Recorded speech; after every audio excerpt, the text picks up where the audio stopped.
యెషయా గ్రంథం 53వ అధ్యాయము 5వ వచనాన్ని చదువుకుందాం. మన అతిక్రమ క్రియలను బట్టి అతడు గాయపరచబడెను. మన దోషములను బట్టి నలగగొట్టబడిన వాడేను. మన సమాధానార్థమైన శిక్ష అతని మీద పడేను. అతడు పొందిన దెబ్బల చేత మనకు స్వస్థత కలుగుచున్నది. మనమందరము గొర్రెవలే త్రోవ తప్పితిమి. మనలో ప్రతి వాడును తనకిష్టమైన త్రోవను తొలగెను. యెహోవా మన అందరి దోషమును అతని మీద మోపెను. ప్రార్థన చేసుకున్నాం. పరిశుద్ధుడా, కృప కలిగిన మా తండ్రి, దయగలిగిన మా దేవ, నీకే స్తుతులు స్తోత్రం చెల్లిస్తాం. నిన్న నేను నిరంతరం ఏకరీతిగా ఉన్నవాడు, ఆదిలోనే అంత పెరిగిన దేవుడు ప్రభువా. ఇదిగో ఇంతవరకు సహోదరుని నిలవబెట్టి ప్రభువా, నాకు మాకు అందరికీ అవసరమైన మాటలు విరిసి వడ్డించాం. అందును బట్టి నీకు స్తోత్రాలు చెల్లిస్తాం. ఇదిగో నా తండ్రి, మరి కొద్ది మాటలు మీరు మా మధ్యన ఉంచి మమ్మల్ని బలపరిచి ముందుకు నడిపించాం. సమస్తము నీకు అప్పగించుకుంటూ యేసుక్రీస్తుని నామములో అడుగుచున్నాం పరమ తండ్రి. హల్లెలూయా, హల్లెలూయా. మంచిది. కూడిన పరిశుద్ధులందరికీ ప్రభువును రక్షకుడైన యేసుక్రీస్తు నామం పేరిట అందరికీ నా హృదయపూర్వక వందనాలు చెల్లిస్తా ఉన్నాను. పిల్లరా, మంచిది. మన జీవితంలో నిజముగా శరీర సంబంధముగా అనేకమైనటువంటి సమస్యలు ప్రతి జీవితంలో ఉంటూ ఉన్నాయి. హల్లెలూయా. అయితే ప్రతి విధమైనటువంటి శరీర సంబంధమైనటువంటి సమస్యల నుంచి విడుదల పొందాలన్నా, అంతేకాదు కానీ శరీరానికి మాత్రమే కాదు కానీ సమస్యలు, రోగాలు మరి ఒక చోట కూడా ఉంటున్నాయి. ఎక్కడ ఉన్నాయండి? రోగాలు, సమస్యలు శరీరానికి ఉంటున్నాయా లేదండి? నవ్వు తిమ్మతున్నాయా? వింటున్నారా? మళ్ళీ చెప్పన్నా. సమస్యలు, రోగాలు శరీరానికి ఉంటున్నాయా లేదా? మరి మరొక చోట కూడా ఉన్నాయి. ఎక్కడది? దేవునికి మహిమ కలుగునగా. శరీరానికి ఏ విధమైనటువంటి వ్యాధులు ఉన్నాయో, శరీరానికి ఏ విధమైనటువంటి సమస్యలు ఉన్నాయో, అదే విధముగా ఆత్మకు కూడా రోగములు ఉన్నాయి. హల్లెలూయా. భక్తుడైన దావీదు అంటాడు, ఓ తండ్రి, నా ఆత్మకు పట్టిన రోగమును దేవునికి మహిమ కలుగునగా. అంటే ఆత్మకు కూడా ఏ విధమైనటువంటి ఇంద్రియాలు ఉన్నాయో, ఆ విధమైనటువంటి ఇంద్రియాల ద్వారా ఆత్మకు కూడా పాపం అనే రోగం ఉన్నది. హల్లెలూయా. కాబట్టి ప్రతి విధమైన దానిని మనము తొలగించుకోవాలి అంటే ప్రాముఖ్యమైనది, పరిహారించబడినది ఒకటి ఉన్నది. హల్లెలూయా. అది ఏమిటి అంటే అది యేసుక్రీస్తు రక్తమై ఉన్నది. హల్లెలూయా. ముందు చూడండి, ఎక్కడి నుంచి ఐగుప్తు దేశం నుంచి బయటకు వచ్చేటప్పుడు చూడండి, వాళ్ళందరూ కూడా పస్కాను ఆచరించారు.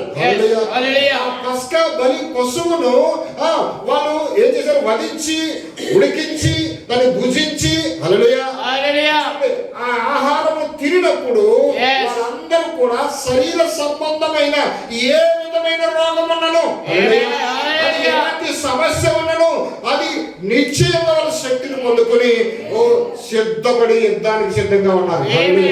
ఏంటి ఆ యుద్ధం అంటే? ఆ ఐగుప్తుని విడిచి వాళ్ళ గమ్యానికి చేరుకోవడానికి ప్రయాణమై బయటకు రావడమే. హల్లెలూయా. అంటే ఆ దినమందు వారికి ఉన్నటువంటి ప్రతి సమస్య నుంచి విడిపించి, ఆ శరీర సంబంధమైన ప్రతి బలహీనత నుంచి విడిపించి, వాళ్ళ శక్తివంతులు చేసి ఆ శక్తి చేత నడిపించడానికి ఆ దినమందు వాళ్లకు ఆ పస్కాయే వాళ్ళకి ప్రభురాత్రి భోజనం. మరి దినమున అంతమంది ఉన్న మనకు అది శరీర సంబంధం అయితే, ఇప్పుడు ఆత్మ సంబంధంగా మనము ముందుకు వెళ్తా ఉన్నాం. మరి ఇప్పుడు ఆత్మ సంబంధంగా ఉన్నటువంటి మనకు కూడా ఆత్మకు పట్టినటువంటి రోగమును విడిపించాలి అంటే మనకు కూడా పరిష్కారంగా ఏం కావాలి? ఆ నిజమైన, ఆ వధించబడిన ఆ గొర్రె పిల్ల అనగా ప్రభువైన యేసుక్రీస్తు యొక్క రక్తం మనకు కావాలి. అందుకే ఆత్మకు పట్టిన రోగమును, అంతేకాదు శరీరానికి పట్టిన రోగమును, ఆత్మకు పట్టిన రోగమును అనగా మనం స్వస్థత పొందాలి అంటే అవునా కదండి? ఈ శరీరానికి స్వస్థత కావాలా వద్దా? శరీరానికి స్వస్థత కావాలి. కాబట్టి అతడు నలగగొట్టబడెను, గనుక హల్లెలూయా హల్లెలూయా. ఆ యొక్క శరీరమును భుజించడం వల్ల మనకి ఏమొస్తుందండి?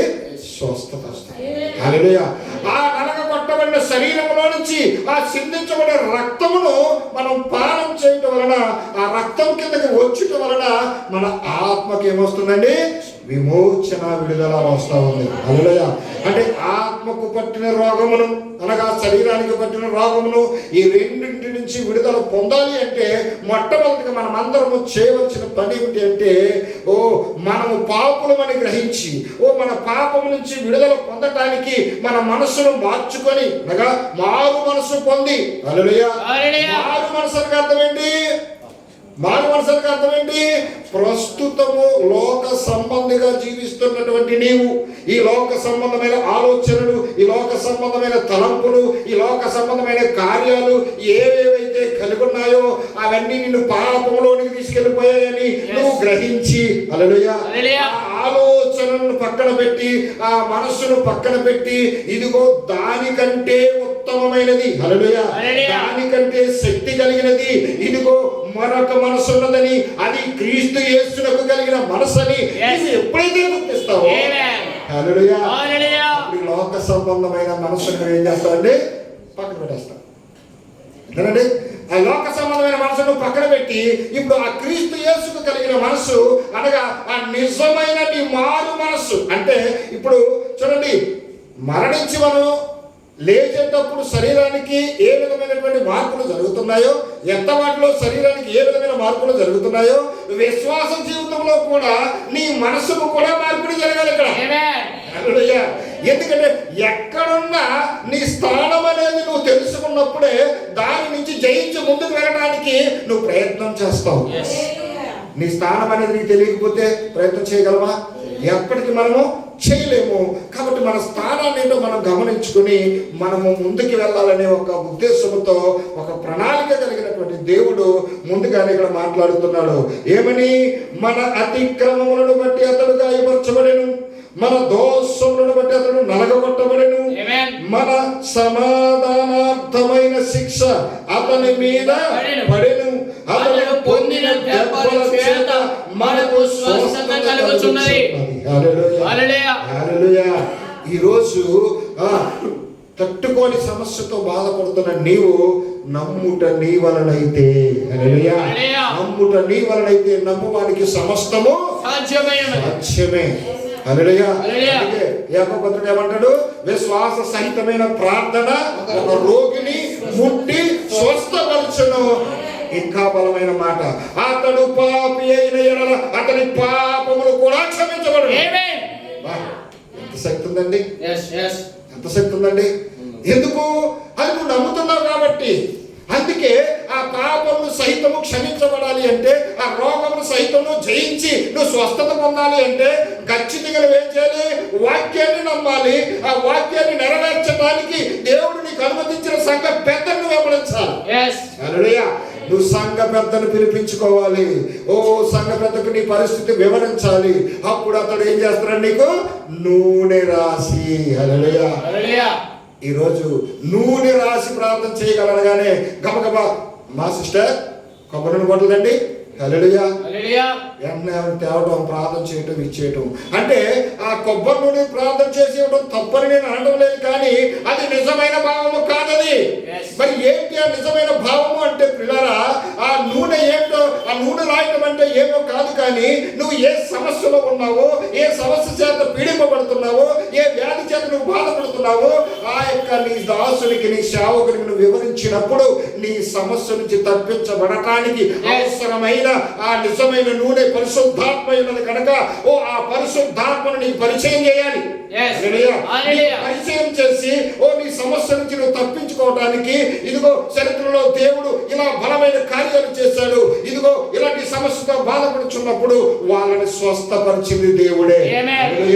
వాళ్ళ సమస్యతో కృంగిపోతున్నప్పుడు మరణ పడకల మీద నుంచి లేవనెత్తిన వాడు కూడా దేవుడే. అలాంటి దేవుడు ఈ దినమందు నీ విశ్వాసమును బట్టి నిశ్చయముగా నిన్ను బలపరచడా, లేవనెత్తడా, నీకు కార్యం చేయడా. నువ్వు నమ్మిక మాత్రం ఉంచు, విశ్వాసంతో నువ్వు ప్రార్థన చేయి. ఏకీవించి నువ్వు కూడా ప్రార్థన చేస్తే దయతలిచిన దేవుడు నిన్ను కరుణిస్తాడేమో. హల్లెలూయా. భయంకరులైనటువంటి పాపిష్టులు అయినటువంటి భయంకరమైనటువంటి పరిస్థితుల్లో జీవిస్తున్నటువంటి ఆ నినివే పట్టణస్తులు వాళ్ళ సొమ్మును నాశనం చేయాలనుకున్నటువంటి దేవుడు వారు గోనె పట్ట కట్టుకుని పశ్చాత్తాపడినప్పుడు దేవుడు వారిని క్షమించలేదా? హల్లెలూయా. అలాంటి దేవుడు నిన్న నేడు నిరంతరం ఏకరీతిగా ఉన్న దేవుడు, అతిక్రమములను ఆయన మీద వేసుకున్న దేవుడు ఇదిగో మన యందు ఇప్పుడు కార్యం చేయడానికి సిద్ధంగా ఉన్నాడు. నమ్ముతున్నావా? ఇది నూనె రాయడం అంటే. ఆత్మను పరిచయం చేసి ఆ బలహీనులలో విశ్వాసాన్ని పుట్టించి నిశ్చయముగా ఆ రోజు చేసిన దేవుడే ఈ రోజు నా జీవితంలో కార్యం చేస్తాడని నువ్వు ఎప్పుడైతే నమ్ముతున్నావో ఆల్రెడీ నీకు కార్యం జరిగిపోయింది. అలాంటి స్థితిని మనకి ఇచ్చాడు. అలాగనే ఇప్పుడు శరీరాన్ని జయించాలి, ఆత్మను జయించాలి. రెండిటికి పట్టిన రోగాన్ని మనం జయిస్తే తప్ప మనకు నిత్య వెళ్ళడానికి అవకాశము లేదు. కాబట్టి పిల్లరా, ఇంకా లోక సంబంధంగా మనం ఆలోచన చేసినట్లయితే శరీర సంబంధమైన రోగం వచ్చినప్పుడు నీవు అంతంత మాత్రం విశ్వాసంతో ఉండిన ఎడల ఒకవేళ శరీర సంబంధమైన రోగం నుంచి నువ్వు తప్పించబడటానికి లోకంలో అనేకమైన హాస్పిటల్స్ ఉన్నాయి. హల్లెలూయా.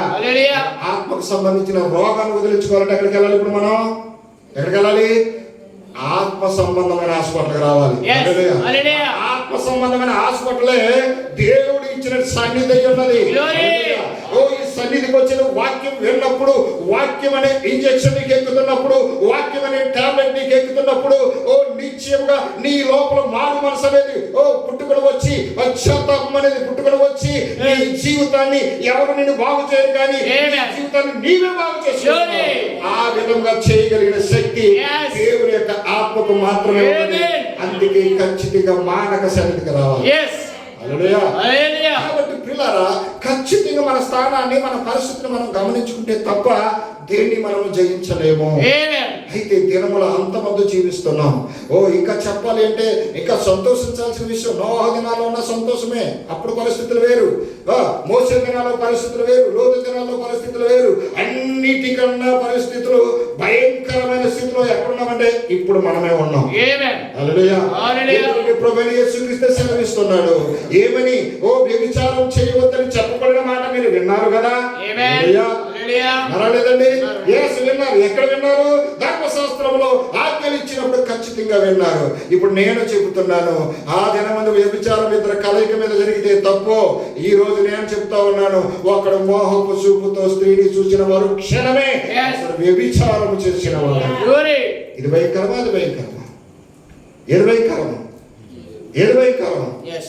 అలాంటి భయంకరమైన పాపపు లోకంలో జీవిస్తున్నాం. అలాంటి పరిస్థితుల్లో మనము అతిక్రమములు చేయకుండా ఉండగలమా? పరిస్థితులు బట్టి అబద్ధాలు ఆడకుండా ఉండగలమా? పరిస్థితులు బట్టి ఈ కళ్ళు నీవు పరిశుద్ధురాలవే, నువ్వు పరిశుద్ధుడవే, ఖచ్చితంగా వాక్యం తప్పని నువ్వు ఏ రోజైతే నీకు చేయకూడదని నిర్ణయించుకుంటావో ఆ మరుక్షణమే నీ కళ్ళ ముందు ప్రత్యక్ష ప్రచారం దూరదర్శన్ టీవీ కింద వచ్చేస్తుంది. లైవ్ లో వచ్చినట్టు అర్థమవుతుందండి. వచ్చేస్తా లేదా? నువ్వు తప్పించుకోగలవా ఇప్పుడు? అంటే నువ్వు ఎంత వద్దనుకున్నా వచ్చి నీ మీద పడి నిన్ను పాపంలోకి తీసుకెళ్ళడానికి అనేక విధాల ప్రయత్నాలు జరుగుతూ ఉన్నాయి.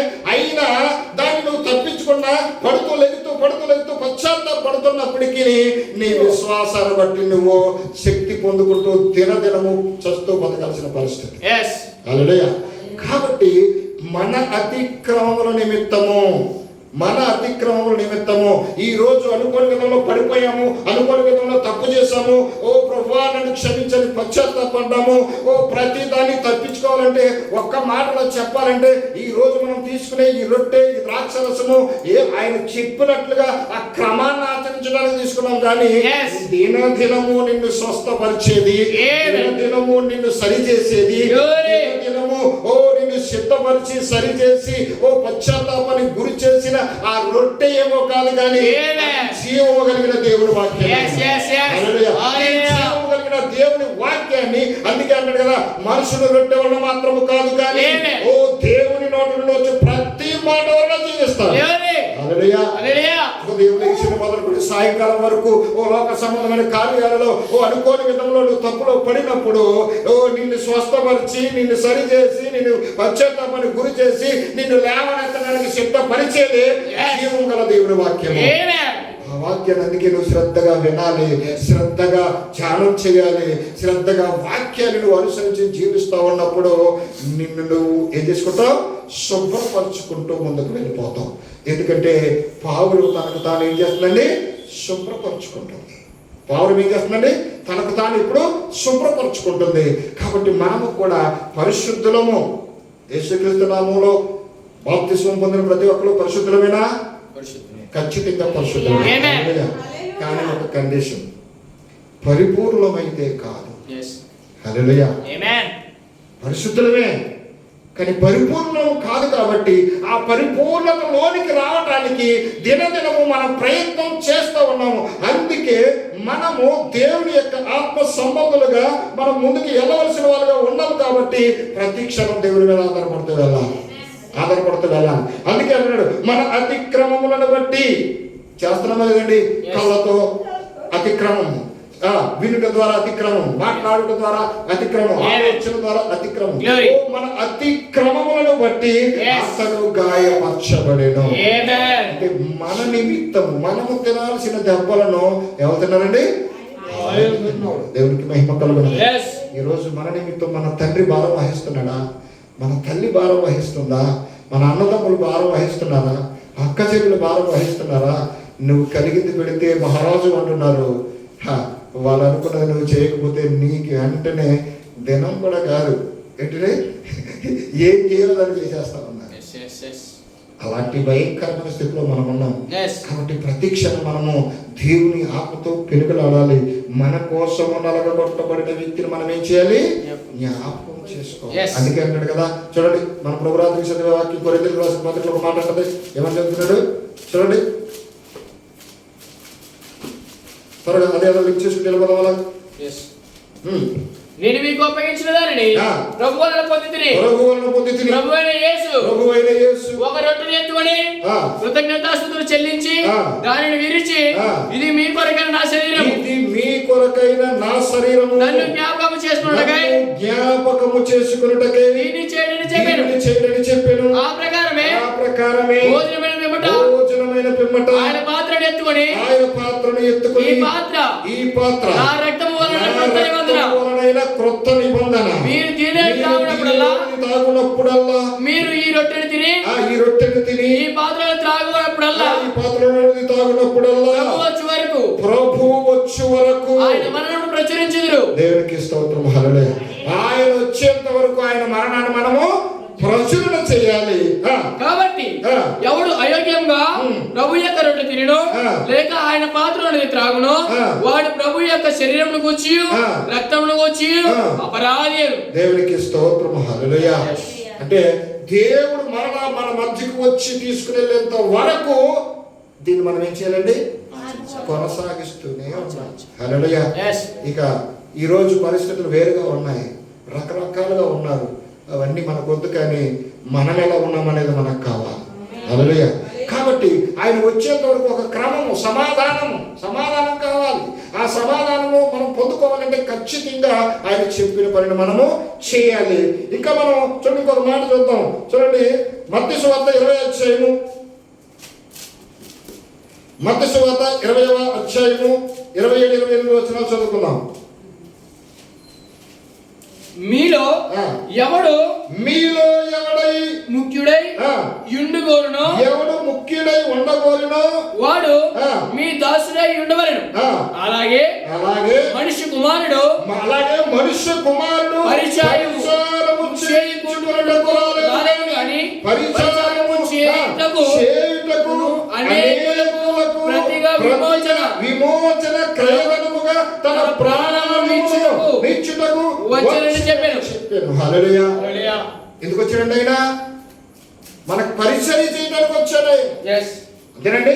మనకు పరిచయం చేయడానికి, మనకు సేవ చేయడానికి, మన అందరి నిమిత్తము ఆయన నలగొట్టబడడానికి ఆయన వచ్చాడు. హల్లెలూయా. మరి ఇప్పుడు మనం ఏం చేయాలి? ఆయన మన అపరాధములు ఆయన వేలేసుకున్నాడు. మన సమస్త గాయములను మనం తినాల్సిన ఆయన భరిస్తా ఉన్నాడు. ఇప్పుడు ఆయన దగ్గర మనం ఏం నేర్చుకోవాలి? ఇప్పుడు ఆయన దగ్గర మనం ఏం నేర్చుకోవాలి? ఏం చేయాలి? ఆయన వచ్చిన పని ఏమైతే ఉన్నదో, హల్లెలూయా, ఆయన ఏమైతే చేయడానికి వచ్చాడో ఆ పనిని ఆయన నమ్మకంగా పూర్తి చేసి వెళ్ళిపోయాడు ఆయన. ఇప్పుడు ఆయన శిష్యులమని, ఆయన పిల్లలమని మనం చెప్పుకుంటూ పోతా ఉన్నాం. ఇప్పుడు మనం ఏం చేయాలి అంటే ఆయన చేసిన పనే మనం చేయాలి. హల్లెలూయా. ధర్మశాస్త్రంలో గొర్రెలు వధించారు, మేకలు వధించారు, ఎత్తులు వధించారు. ఏమీ వధించాల్సిన అవసరం లేదు నాయన, అన్నిటికీ బలు పశువుగా నేనే వధించబడుతున్నాను అని వధించబడడానికి ఆయన వచ్చాడు. ఆ బలి అర్పణ పూర్తి చేసి వెళ్ళిపోయాడు. ఇప్పుడు అర్పణ సరి చేయబడింది. మరి ఇప్పుడు ఆయన ఏం చేసి వెళ్ళాడు? ఆయన ప్రేమను, ఆయన కనికరమును, ఆయన దయను, ఆయన జాలిని. అందుకే క్రీస్తు యేసుకు కలిగిన ఈ మనస్సును మీరు కూడా కలిగి ఉండండి. హల్లెలూయా, హల్లెలూయా. అందుకోసమే, అది మనకు తెలియజేయడం కోసమే పరిచర్య ఇలా చెయ్యాలి అని చెప్పి అందరికీ పరిచర్య చేయడానికి వచ్చాడు. అందరితో పరిచర్య చేయించుకోవడానికి ఆయన రాలా. హల్లెలూయా. ఈరోజు మనం ఎలా ఉన్నాం? మన విశ్వాసం ఎలా ఉంది? అందరితో పరిచర్య చేయించుకుంటున్నామా? ఇతరులకు మనం పరిచర్య చేస్తున్నామా? హల్లెలూయా. ఈరోజు ఇదిగో కోడిక ఉంది కనుక పరిచర్య ఉంది, ఇదిగో ఇదంతా క్లీన్ చేయాలి, సాపులు వేయాలి, ఇవన్నీ సర్దుకోవాలి, వచ్చిన వాళ్ళకి భోజనాలు విందు సిద్ధపరచాలి, ఇవన్నీ చేయాలి అంటే ఇదంతా పరిచర్య కాదండి? పరిచర్య కాదండి. అంటే ఇప్పుడు ఎవరి కోసం చేస్తున్నాం ఈ పరిచర్య అంతా? ఎవరి కోసము? ప్రభు కోసము. ప్రభువుడు ఎక్కడున్నాడు? ప్రభు తన పిల్లల్లో, అంతేనండి, ప్రభు తన పిల్లల్లో లోపల ఉన్నాడు. పైన ఉన్న దేవుడు పక్కకు వచ్చాడు, పక్కన ఉన్న దేవుడు లోపలికి వచ్చాడు. ఇప్పుడు లోపల ఉన్న పరిశుద్ధులు నీ దగ్గరకు వస్తున్నారు అంటే ఇప్పుడు చేసే పరిచర్య ఎవరికి? ఎవరికి? దేవుడికేనా? దేవుడికేనా? అందుకే ఇదిగో వీళ్ళు ప్రభు పిల్లలు, వీళ్ళు దేవుని పిల్లలు, వీళ్ళకి పరిచర్య నేను చేస్తే, వీళ్ళ కోసము నేను ఎంతగా త్యాగం చేస్తే అంతగా దేవుడికి నేను చేస్తున్నానని నువ్వు ఎప్పుడైతే ఫీల్ అవుతున్నావో, హల్లెలూయా, ఇతరులను నువ్వు అపార్థం చేసుకుంటావా? ఇతరులను నువ్వు ప్రేమిస్తావా? నువ్వు ప్రేమిస్తున్నావు కాబట్టి అర్థం చేసుకున్నావు, పరిచర్యలో పాల్పొంపులు పొందుతున్నావు. ప్రతి దానిలో ఆ యొక్క చూడండి, అబ్రహాము జయించి తన యొక్క జయించి తన పాత్రను ఏ విధంగా పోషించుకున్నాడో అబ్రహాము సంతానపడిన నీవు కూడా దానిలో భాగమై ఉన్నావు. హల్లెలూయా. మరి అది నువ్వు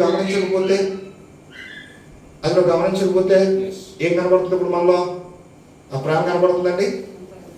ఆ ప్రేమ కనబడినప్పుడు, ఆ పరిచర్య చేసే గుణం నీలో లేనప్పుడు, ఆ పరిచర్య చేసే విధానం నీకు అడ్డొచ్చి నువ్వు ఆగిపోతున్నప్పుడు, మరి దేవుని యొక్క చిత్తాన్ని నీ జీవితంలో ఎలా నెరవేర్చగలవు?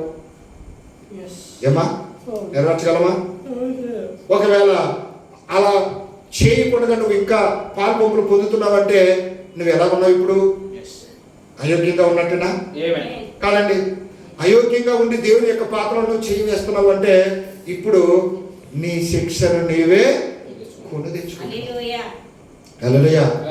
అప్పుడు ఆ దినమందు ఆలోచించాడు కాబట్టి ఊపిలో ఉన్న నిన్ను లేవనెత్తి నీ కోసం సమస్తము సిద్ధపరిచిందో పక్కన పెట్టేశాడు.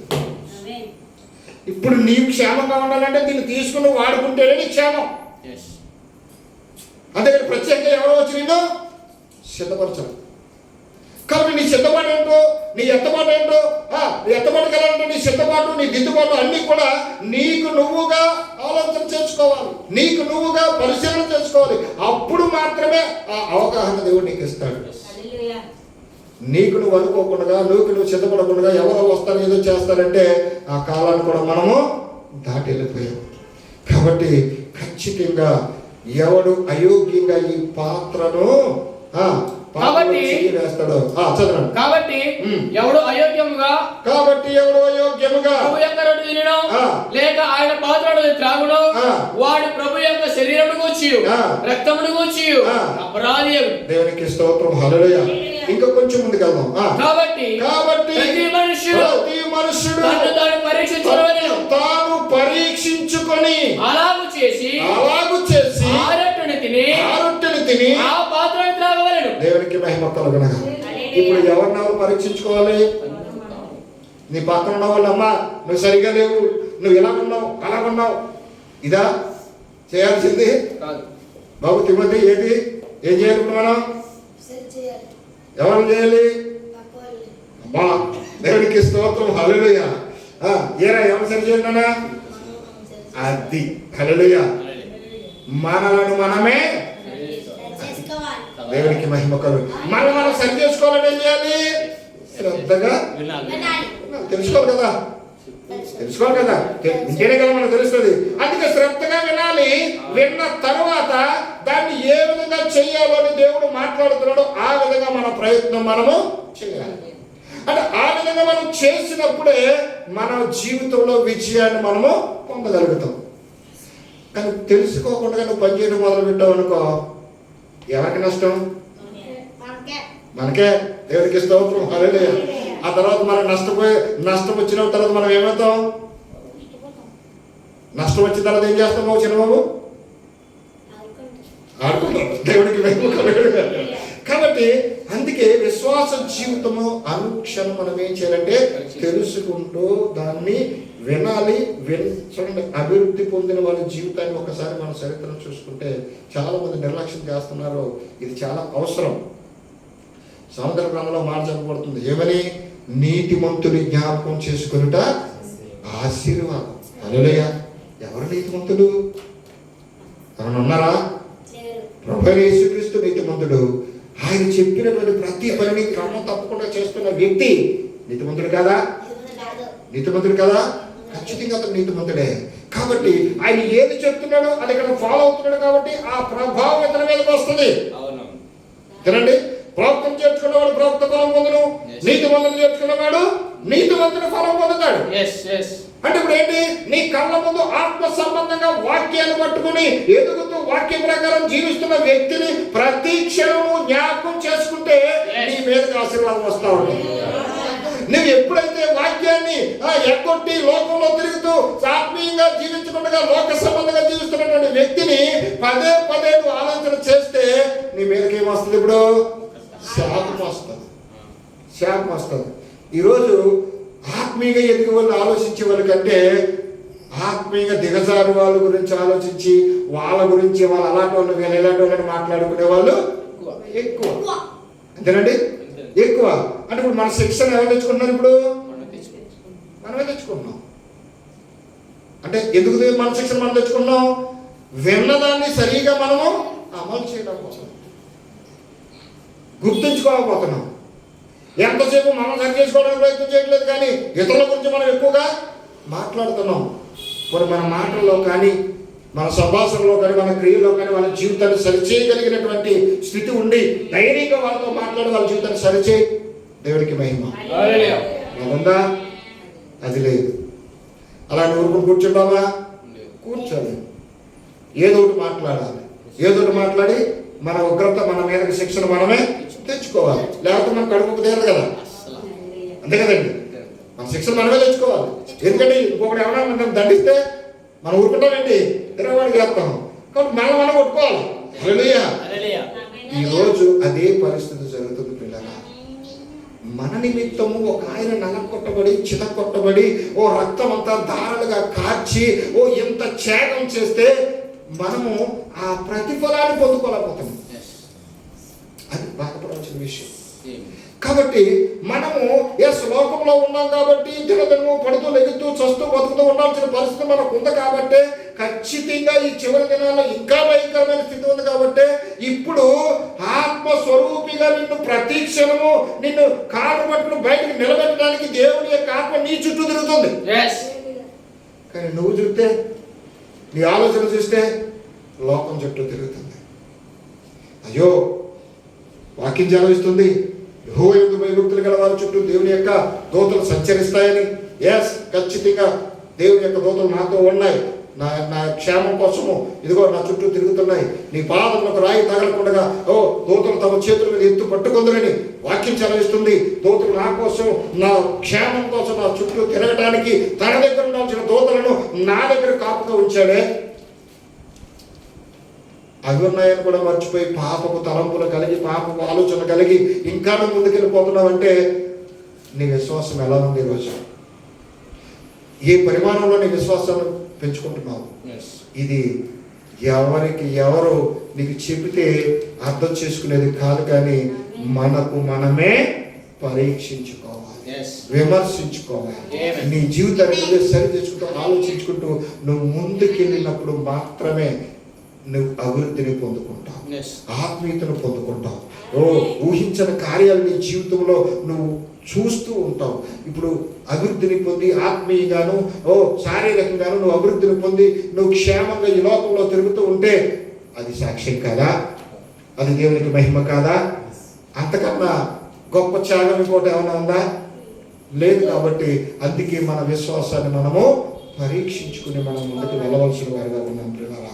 కాబట్టి అందుకే మన అతిక్రమంలో ఆయన ఏం చేశాడండి? ఆయన మీద వేసుకున్నాడు. ఇంకొక మాట మనం చూద్దాం. రోమపత్రిక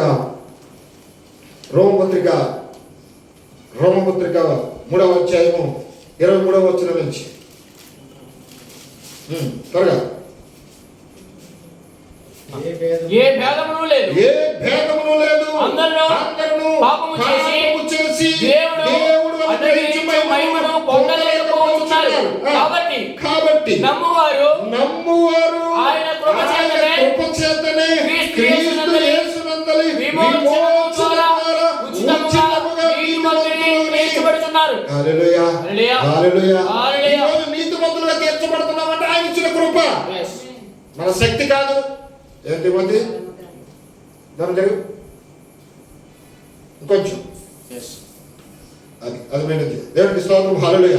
మన శక్తి కాదు, మన బలము కాదు. మరి ఏ విధంగా మనం జీవిస్తున్నాం ఈరోజు? ఏ భేదము లేదు, అందరూ కూడా పాపం చేసి పాపములో బ్రతుకుతున్నటువంటి మనుషులు. కాబట్టి చేయించి సహాయం చేయవాడు లేడు. కాబట్టి ఆ యొక్క స్థితిలో ఉన్నటువంటి నిన్ను, ఆ పాప భూమిలో కూరుకుపోయినటువంటి నిన్ను చేయించి హల్లెలూయా ఆయన కృప చేత నిన్ను పైకి తీసుకొచ్చాడు. హల్లెలూయా. ఎంత ధన్యత కావాలండి, ఎంత ధన్యత కావాలండి. ఆ పాపపు బురదను తన రక్తము చేత కడిగి పరిశుద్ధపరిచి పవిత్రపరిచి నిన్ను నీతిమంతులుగా చేసి అక్కడ కూర్చోబెడతాను. ఎంత ధన్యత కావాలి, ఎంత ధన్యత కావాలి. కాబట్టి ఇంకా కొంచెం ముందుకు వెళ్దాం.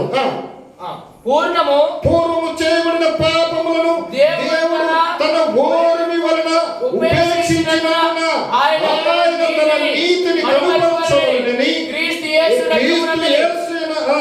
రక్తమనందలి విశ్వాసము ద్వారా ఆయనను కరుణాధారముగా బయలుపరిచెను.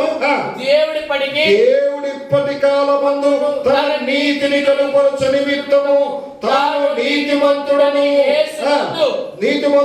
యేసునందు విశ్వాసము గలవారిని నీతిమంతుడిగా తీర్చువాడనై ఉండుటకు ఆయన అలాగు చేసెను. కాబట్టి అతిశయ కారణం ఎక్కడ? అది కొట్టివేయబడును. న్యాయమును బట్టి అది కొట్టివేయబడును, క్రియా న్యాయమును బట్టి కాదు, విశ్వాస న్యాయమును బట్టియే. హల్లెలూయా, హల్లెలూయా. అంటే క్రియలను బట్టి కాదు, కానీ తన విశ్వాసమును బట్టి. విశ్వాసం లేకుండా క్రియ వస్తుందండి అమ్మా? ఎప్పటికీ రాదు అనుకుంటారు చాలా మంది. కానీ క్రియ ఉంటే సరిపోతుంది అనుకుంటారు, కానీ విశ్వాసం లేకుండా క్రియలు అనేవి రావు. కాబట్టి ఖచ్చితంగా క్రియారూపకమైనటువంటి ఆధారాన్ని నిరూపణను మనకి చూపించాడు. విశ్వాసమూలమైనటువంటి ఆధారాన్ని ఆయన సమస్తాన్ని జయించడానికి ఉపయోగించి ఆ రక్షణ భాగ్యాన్ని మనకు అందించాడు. హల్లెలూయా. ఇప్పుడు ఆ విశ్వాసంలోనికి వస్తేనే ఆ నీతి క్రియలు మనం కూడా చేయడానికి అవకాశం. ఆ విశ్వాసంలోనికి మనం రాకపోతే ఆ నీతి క్రియలు మన జీవితంలో జరిగించగలమా? జరిగించలేము. కాబట్టి మన విశ్వాస జీవితంలో మనమందరం కూడా చేయాల్సిన పని ఏమిటి అంటే పిల్లరా, ఏంటి అంటే పరిపూర్ణంగా వాక్యాన్ని ఏం చేయాలి? వినాలి, తెలుసుకోవాలి, దాని ప్రకారం మనము జీవించటం ప్రారంభించాలి. ఇప్పుడు ఆయన ఇచ్చిన క్రమం ఏమైతే ఉన్నదో ఆ క్రమాన్ని మన జీవితంలో వస్త్రం వలె ధరించుకోవాలి. హల్లెలూయా. వస్త్రం వలె ధరించుకున్నప్పుడు నీ సిగ్గుని నువ్వు కప్పుకోవడానికి వస్త్రాన్ని నువ్వు ఎలాగైతే ధరించావో అప్పుడు ఎవరి ముందైనా నువ్వు సిగ్గుపడతావా? పడవు. అలాగే ఆత్మీయంగా వాక్యాన్ని నువ్వు ధరించుకున్నప్పుడు ఎవరి ముందైనా తల వంచే క్రియలు నీ జీవితంలో చేయగలవా? చేయలేవు. చూసారండి సినిమా ఎంత స్పీడ్గా ఉన్నాడో. దేవుడికి మహిమ కలుగునుగా. కాబట్టి ఖచ్చితంగా మనం ఏం చేయాలంటే విశ్వాసానికి తగిన ఫలాన్ని మనము పొందుకోవాలి. అది ఎక్కడ నీకు దొరకదు. అది ఆత్మ సంబంధమైన హాస్పిటల్లో మాత్రమే దొరుకుతుంది. హల్లెలూయా.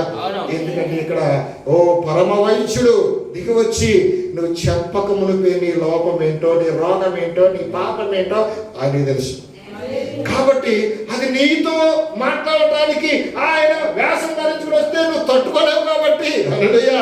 ఆదిలోనే చూడండి ఆ యొక్క నిబంధన ఇచ్చినప్పుడే ఆ ఉరుమును మెరుపును చూసి అల్లిపోయి వాళ్ళతో మాట్లాడుతుంటే మహాప్రభు నువ్వు మాతో మాట్లాడొద్దు. హల్లెలూయా. మోసేతో మాట్లాడు, మోసే బాగు చెప్తాడు. అంతేనండి. అందుకోసమే నేరుగా వచ్చి నీతో మాట్లాడితే నువ్వు తట్టుకోలేవు. కాబట్టి నీతో మాట్లాడటానికి, నీ జీవితాన్ని సరి చేయటానికి తను ఏర్పరచుకున్న దాసులను పెట్టి నీ అవసరం ఏంటో, నీ లోటు ఏంటో, నీ సమస్య ఏంటో రంగం మీద నుంచి ఆయన మాట్లాడుతూ ఉన్నాడు. హల్లెలూయా.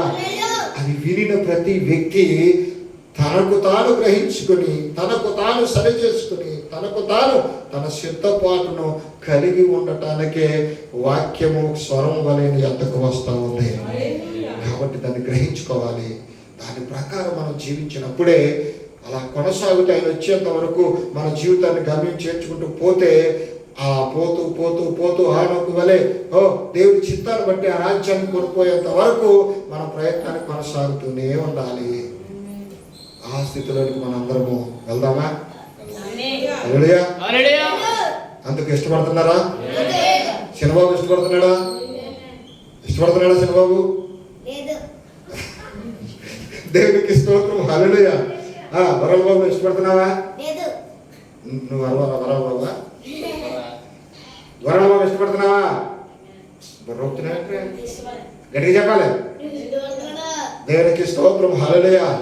తిమోతి ఇష్టపడుతున్నావా? దేనికి ఇష్టపడుతున్నావు? మరి ఇప్పుడు దాకా చెప్పేశాను కదా. అయిపోయింది ఇంకా. దేవునికి స్తోత్రం. హల్లెలూయా. వినాలి. మళ్ళా ప్రశ్నించినప్పుడు టక్క చెప్పాలన్నమాట. అప్పుడే నువ్వు విన్నావు లేదో తెలుస్తుంది. ఓకే. హల్లెలూయా. మంచి నీళ్ళు లేచి నిలబడినట్లయితే ప్రార్థన చేసుకుని మనం కార్యక్రమాన్ని ముగించుకుందాం.